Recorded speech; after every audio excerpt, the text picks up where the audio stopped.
Hello everyone, welcome back. So Tidradio sent me an H8 to review. Pretty neat little radio so far from what I can see. And this one's been out for a while. This is Gen 2 version of this radio, and there's been numerous YouTube reviews already. So I'm going to try not to rehash old stuff. But what I'm going to do is just a quick overview of how to program this thing to get channels in the radio. And then maybe talk a little bit about what this radio might be useful for. So let's get into that.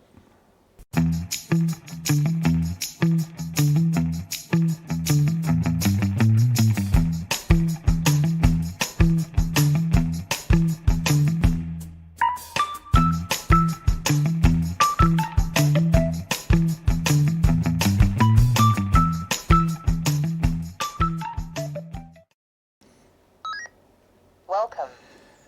So the first thing that's kind of neat about this radio is, well, let's first talk about what would you look for in a radio for emergency use. In other words, in your four-wheel drive off-road vehicle, if you're out camping, if you're out kayaking somewhere where there's no cell service, anywhere where there isn't any normal means of communications.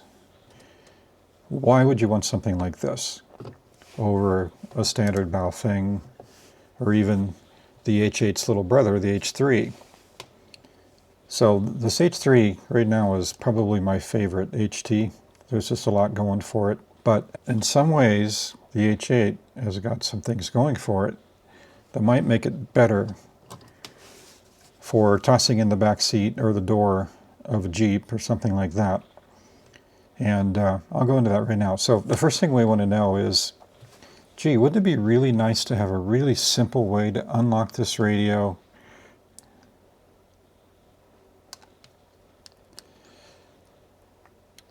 Yeah, it would be nice.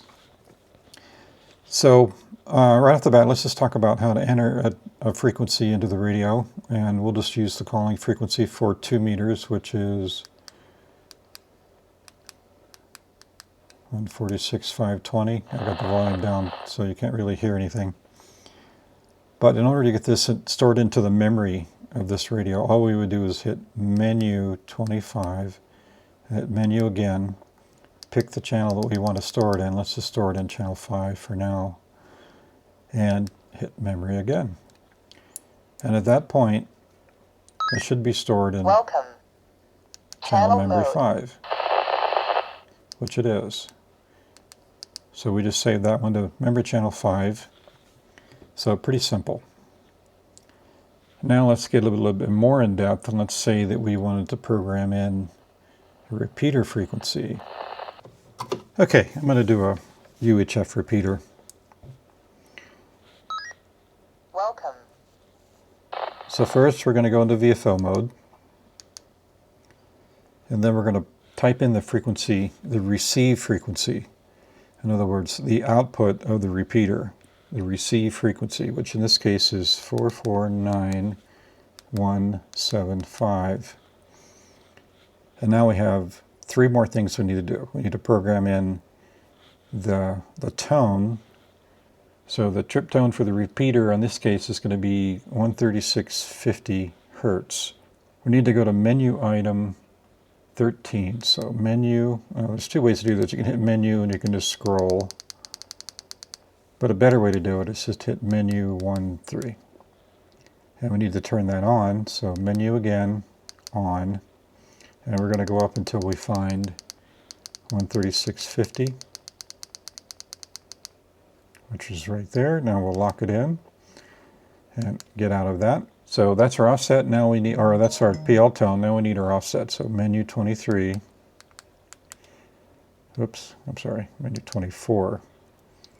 And it needs to be 5 megahertz. So we're going to go 0, 5, and finish it out, and then lock it in, and exit.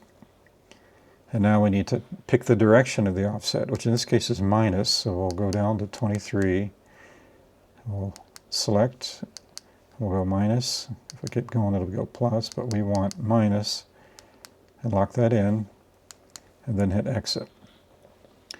Now, if we did all this right, I'll take this off so I don't trip the repeater. When I push the button, this should go down to 444 megahertz, 444.175, which it does.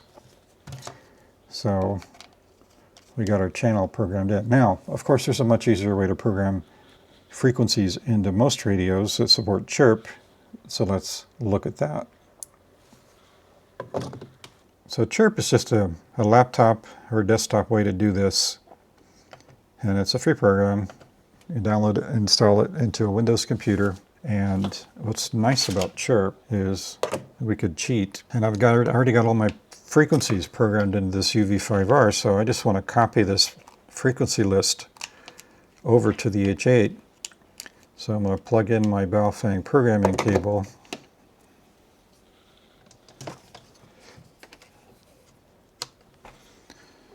Turn the radio on, and I'm just going to do a read. I've already got it preset in here, but you can select any radio that chirp supports from this drop down. And we're just going to copy that channel list out of this UV5R into chirp.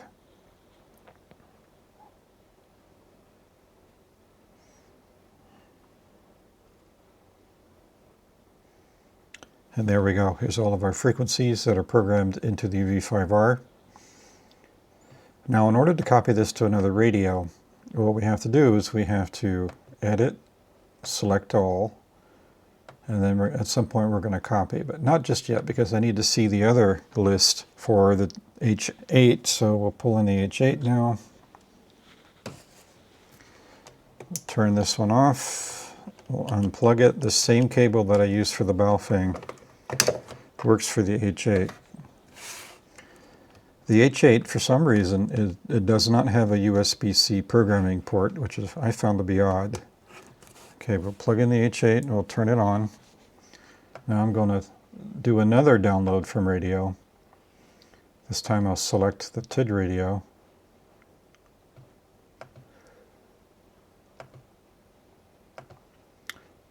And what should happen is it should open up another tab. So you notice now we have two tabs, one for the H8 and one for the UV5R, and we can toggle back and forth between the two of them. So this is our UV5R, this is our H8. So from here I can copy, I've already selected all, I can copy, change to the new tab, and I can paste.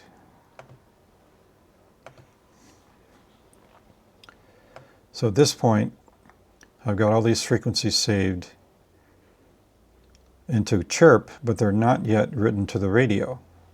So then we just save this off. I'm going to hit Save As, and that's an acceptable file name. I'll save that.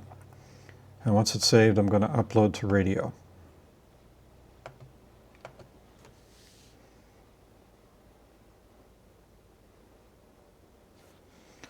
And now all of these frequencies should be uploaded to the H8.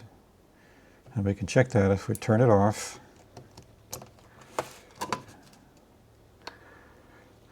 We'll go into channel mode. Welcome. Channel mode. So we're in channel mode. Now we're just going to scroll up and down. 6, 7, 8, 9. What I'm going to watch for is where this is off. This is the tone indicator right here. If my repeater channel is programmed in successfully, I should be seeing repeater offsets pop up here. So let's see if we get some. 11, 12, 13, 1, 2, 3, 4, 5. There's one. 6, 7, 8, 9, 10, 11, 12, 13, 14, 15, 16, 17, 18, 19, 20, 20, 20, 20, 20, 20, 20, 20, 20, 20, 30, 30, 30, 30, 30, 30, 30, 30, 30, 40, 1, 2, 3, 4, 5, 6, 5. I'm only seeing one. That was strange. I just put it in VFO mode and back in channel mode, and now it works.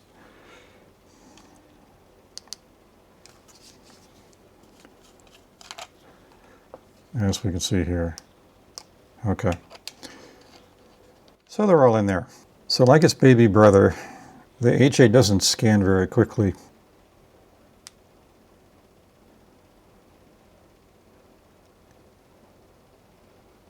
I think it's the only place where the UV5R will beat it. Channel mode. Scanning begin.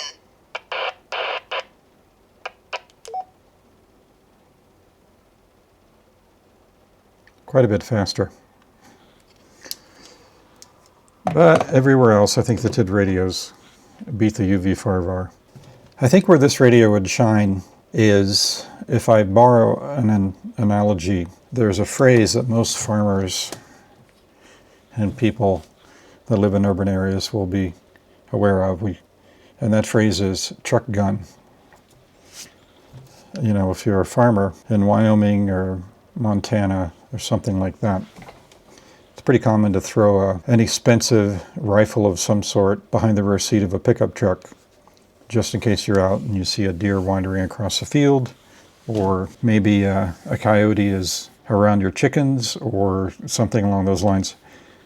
And truck guns have a lot of requirements. They have to be reliable, even in the face of being thrown underneath of a dirty truck seat. So they're usually pretty simple and have to go off every time you pull the trigger. But they can't be too expensive, because you don't want to put something expensive rattling around underneath the seat of a pickup. So they're usually inexpensive firearm rifle of some sort. Back in the day, if you go back 30 or 40 years, it was often a lever action, or perhaps a bolt action, or a pump action. Very seldom do you see a semi-automatic thrown underneath the seat of a pickup, but you get the general idea. So truck gun was the phrase that we used, and still use to a certain extent. Welcome. So I present to you the truck radio. This would be really handy to throw in the door slot in your Jeep, or in the center console of your Subaru, or whatever it is that you're driving, because of a variety of reasons. Number one, it's inexpensive. I don't know what the Amazon going price is on these, but I know it's less than 40 bucks. It's a high power rig, 10 watts. You can put a better antenna on the thing.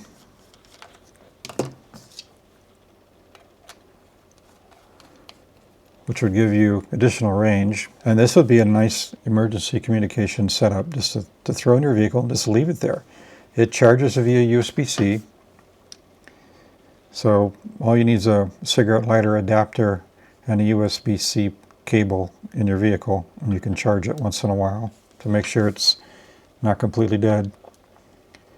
And much like a truck gun, we use the phrase, it's better to have it and not need it than need it and not have it.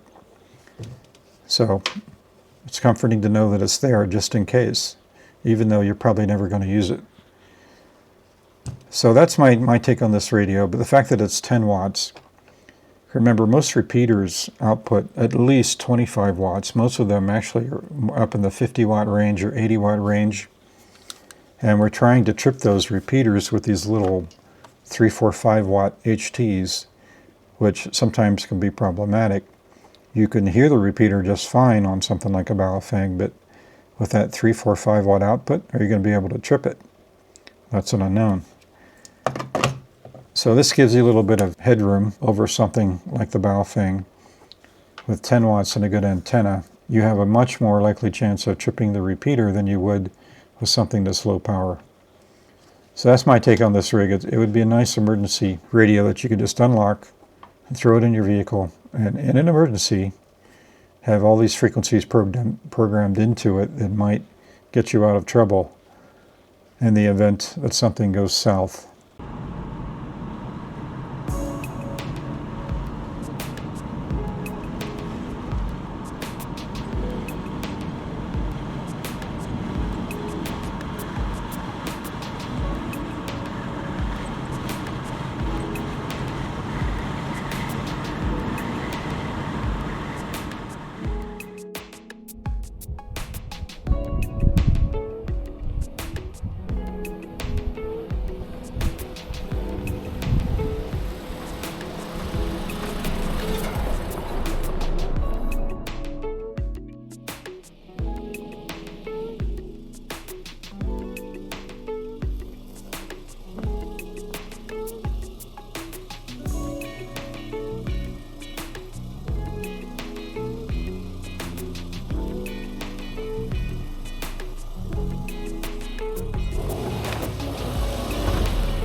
Such a lovely day at the lake. Nice and sunny. Not very many boats though. Anyway, it's just an acid test. I want to see what the Subaru H8 will do. There's a repeater on top of Potosi Mountain that's 26 miles in that direction. Let's see if we can trip it and start a conversation. Alpha India 7 Victor Victor, monitoring Pahrump, Nevada.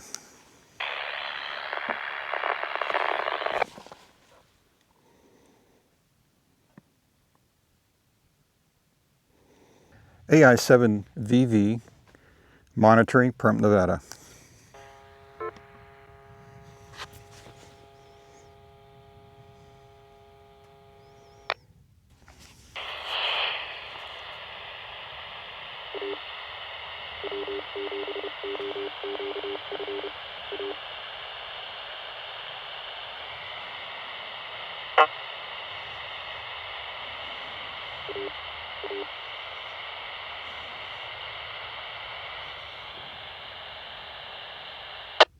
Well, I can receive it. AI7VV, Pahrump, Nevada, monitoring.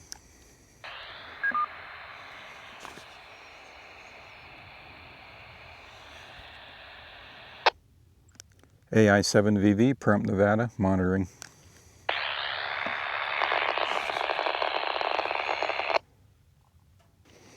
W7GGT KK7WLD.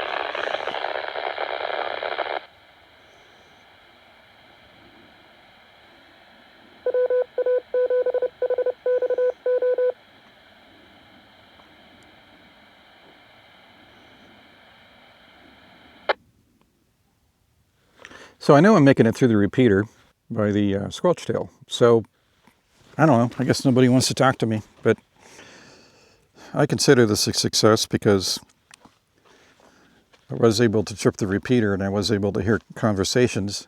The repeater I was accessing is part of the Intermountain Intertie. And from southern Nevada, I can actually go through this repeater and it's tied to other repeaters and I can have a conversation with somebody in Idaho if I wanted to. But not today, I guess. Anyway, I hope you liked this review and thanks for watching. And watch for the riptides. They could be brutal.